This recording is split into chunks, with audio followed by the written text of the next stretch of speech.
Buraxılış imtahanında birinci zona çətin olmuşdu. 100% ikinci zona daha çətin olacaq ki, uşaqlar yaza bilməsinlər.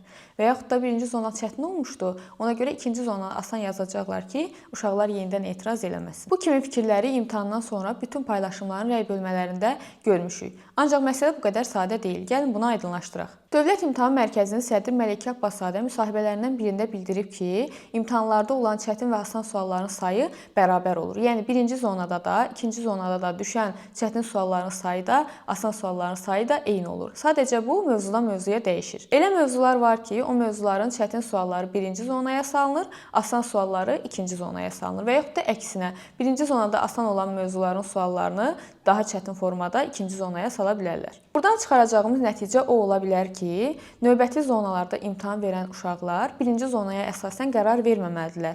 Yəni birinci zonada filan mövzu çətin düşüb, ona daha çox fokuslanım, onu yaxşı oxuyum ki, mənə də çətin düşəcək. Belə yanaşma artıq yanlışdır.